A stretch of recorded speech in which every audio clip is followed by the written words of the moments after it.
کا ذمہ لے لیا ہے۔ آئیے آگے بڑھتے ہیں۔ ساتویں چیز، اپنی حفاظت کے لیے جو احتیاطی تدابیر مشکل پریشانیوں کو آنے سے پہلے ہم کر سکتے ہیں۔ ساتویں چیز وہ یہ ہے جو ابو داؤد اور جامع ترمذی کی روایت ہے۔ عثمان بن عفان رضی اللہ عنہ فرماتے اور کہتے ہیں، میں نے نبی اکرم صلی اللہ علیہ وسلم کو فرماتے ہوئے سنا، جس شخص نے شام کے وقت 3 مرتبہ یہ کلمات پڑھے، جس شخص نے 3 مرتبہ ان کلمات کو پڑھا، ٹھیک ہے، کون سے کلمات ہیں؟ بسم اللہ الذی لا یضر مع اسمہ شیء فی الارض ولا فی السماء وہو السمیع العلیم۔ جس شخص نے 3 مرتبہ شام کو یہ کلمات پڑھ لی، بسم اللہ الذی لا یضر مع اسمہ شیء، جس کا معنی اللہ کے نام کے ساتھ جس کے نام کی برکت سے زمین و آسمان کی کوئی چیز نقصان نہیں پہنچا سکتی، مع اسمہ شیء فی الارض ولا فی السماء، نہ زمین میں کوئی چیز نقصان پہنچاتی ہے نہ آسمان میں، وہو السمیع العلیم، اور وہ سننے والا ہے اور جو ہے جاننے والا ہے، کوئی جو ہے صبح آسمان کی کوئی چیز نقصان نہیں پہنچا سکتی، تو اسے صبح تک کوئی بلا یا ناگہانی نہیں پہنچیں گی۔ جو رات میں پڑھ کے چیز سوئے، صبح تک کوئی بلا، کوئی مصیبت یا کوئی ایسی خبر بھی نہیں پہنچیں گی جو اس کو پسند نہیں پہنچیں گی۔ اور جس نے صبح کے وقت 3 مرتبہ یہ کلمات کہے تو شام تک اس سے اچانک کوئی مصیبت نہیں پہنچیں گی۔ دشمن سے آپ کی لڑائی ہے، آپ وار زون میں ہیں، اچانک کچھ بھی ہوتا ہے، تو جس نے صبح یہ کلمات پڑھ لیے، رات میں 3 بار اور صبح پڑھ لی، تو رات پڑھ لی تو صبح تک حفاظت، صبح پڑھ لی تو رات تک حفاظت۔ کس سے؟ اس میں ایک نئی چیز آ رہی ہے، وہاں کیڑے مکوڑوں کا آ گیا، اس سے پہلے موت کے تعلق سے آ گیا، اس سے پہلے فرشتے کی حفاظت آ گئی، یہاں ایک نئی چیز آ رہی ہے، اچانک آنے والی مصیبت نہیں آئیں گی، یا اچانک آنے والی کوئی بری خبر بھی نہیں آئیں گی آپ تک اس دن اور اس رات۔ اچانک کچھ جو ہوتی نا مصیبت آتی، وہ انشاءاللہ عزیز نہیں آئیں گی اگر ان کلمات کو پڑھ لے تو۔ اب آئیے راوی حدیث کے تعلق سے، راوی حدیث جو اس کو بیان کر رہے تھے ان میں سے ایک تھے آبان بن عثمان، ٹھیک، آبان بن عثمان رحمۃ اللہ علیہ، جو اس حدیث کو روایت کرتے عثمان بن عفان اپنے والد سے، ٹھیک ہے، وہ خود فالج کے اٹیک میں تھے، پیرالائز تھے، وہ خود پیرالائز تھے جب یہ حدیث کو روایت کر رہے تھے۔ تو ایک راوی جو ان سے سننے آیا تھا، اور جب انہوں نے یہ حدیث پڑھی تو ان کو اوپر سے دیکھنے لگا ایسا، تو انہوں نے کہا کیا تعجب سے دیکھ رہے ہو میری طرف؟ نہ میں عثمان کی طرف جھوٹ بول رہا ہوں اور نہ ہی عثمان نے نعوذ باللہ اللہ کے رسول کی طرف جھوٹ بولا ہے۔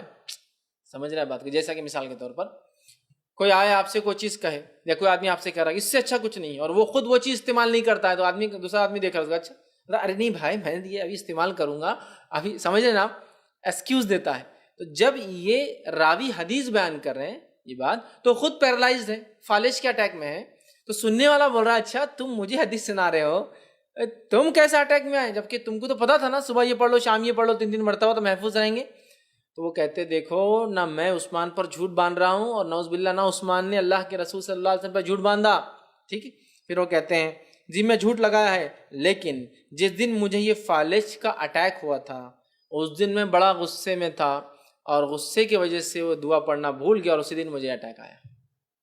جس دن مجھے پیرالائسس، اس دن میں بڑا غصے میں تھا، اور غصے کی حالت میں کیا نہیں کر پایا، یہ دعا پڑھنا بھول گیا، اور اسی دن میرے پہ یہ اٹیک آیا۔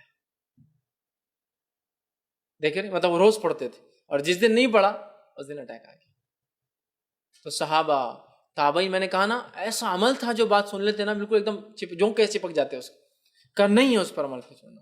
اور اسی لیے بات ہم دیکھتے ہیں کہ صحابہ کے زمانے میں حدیثیں بہت کم تھی، ایسے بھی صحابہ جنہوں نے 2 4 5 حدیثوں پر زندگی گزار تھی، لیکن ایسا مضبوطی سے پکڑا ایک ایک روایت کو کہ ساری زندگی میں اس کا اثر نظر آتا تھا۔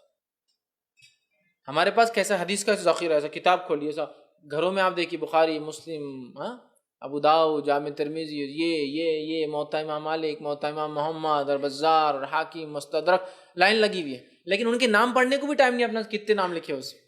ایشو یہ ہے، مطلب حدیثوں کا ذخیرہ ہے۔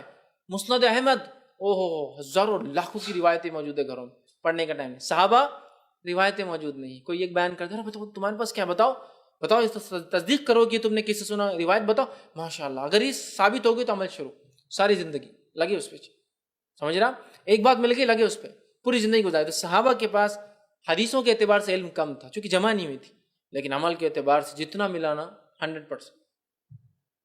لیکن ہمارے پاس ذخیرہ کا ذخیرہ آ گیا، علم کا، لیکن عمل کے اعتبار سے بہت لو جا رہے ہیں نا. بلکہ کبھی کبھار تو خود ہم پڑھ رہے ہیں یا خود ہم سنا رہے ہیں اور وہ کتابیں پیچھے رکھی اور اس کے خلاف ہم یہاں سامنے بیٹھ کے خلاف ورزی کر رہے ہیں. کتاب پیچھے رکھی ہوئی ہے جو حدیث میں یہ بیان ہو رہا ہے اور اس کی خلاف ورزی سامنے کھڑ رہ کے کر رہے ہیں عملاً. ٹھیک. بہرحال تو یہ راوی جو روایت کر رہے ہیں، جو ان سے پوچھ رہا ہے بول رہا ہے تم خود پیرالائز کے اٹیک میں ہو اور تم یہ بول رہے ہو کہ اس سے نہیں ہوتا ہے. بس اس دن بھول گیا تھا، میں غصے میں آیا بھول گیا، اور اسی دن مجھ پر یہ فالج کا اٹیک آیا. سمجھ رہے بات کو؟ اس سے پتہ چل اللہ تعالیٰ ان کی حفاظت کرتا تھا. جس دن بھول گئے اس دن وہ مصیبت آ گئی جس کے لیے وہ حفاظت کے لیے دعا کرتے تھے. ٹھیک ہے. تو بہرحال یہ پتہ چلتا ہے کہ صحابہ تابعین کتنا عمل کرتے تھے. آئیے